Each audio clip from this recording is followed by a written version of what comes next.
नाग पंचमी का त्योहार सावन माह के शुक्ल पक्ष की पंचमी तिथि को मनाया जाता है।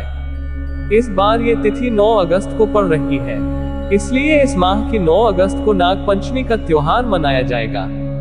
हिंदू धर्म में पशु पक्षियों की पूजा करने की परंपरा है। नाग पंचमी के दिन सांपों की पूजा की जाती है। महाभारत में सांपों की उत्पत्ति का वर्णन किया गया है। हिंदू धर्म में सांपों को भी देवता माना जाता है। महाभारत जैसे ग्रंथों में सांपों की उत्पत्ति का वर्णन किया गया है।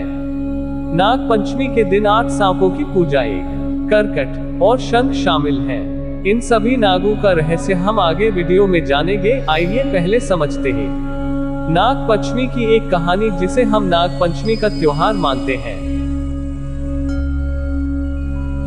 नाग पंचमी मनाने के पीछे एक पौराणिक कथा है। कथा के मुताबिक महाभारत युद्ध के बाद पांडवों ने अभिमन्यु के पुत्र परीक्षित को राजा बना दिया और खुद स्वर्ग की यात्रा पर निकल गए थे। पांडवों के बाद धरती पर कलियुग का आगमन हो गया था। राजा परीक्षित की मृत्यु नाग देव के दंसने से हुई थी। परीक्षित का पुत्र जन्मेजय बड़ा हुआ तो उसने अपने पिता की मृत्यु का बदला लेने के लिए पृथ्वी के सभी नागों को मारने के लिए नागदाह यज्ञ किया। इस यज्ञ में पूरी पृथ्वी के नाग आकर जलने लगे। जब ये बात आस्तिक मुनि को मालूम हुई तो वे तुरंत राजा जन्मेजय के पास पहुंचे।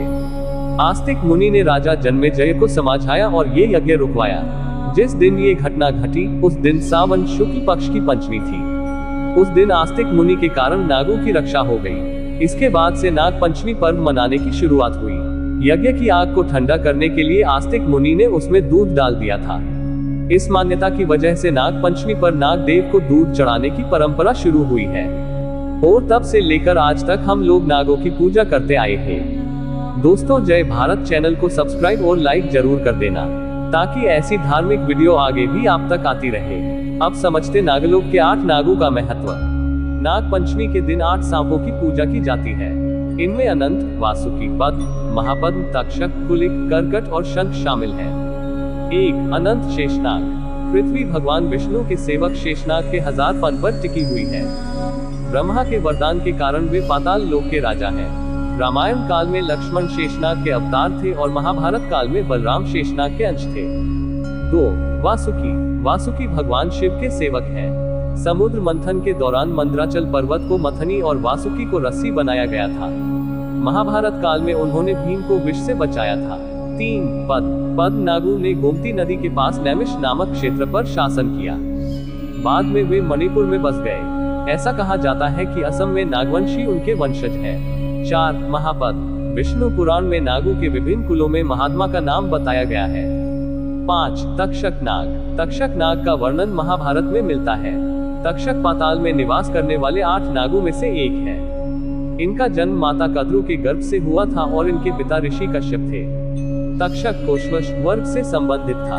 यह एक कद्रावे नाग है। ऐसा माना जाता है कि तक्षक का राज्य तक्षशिला में था।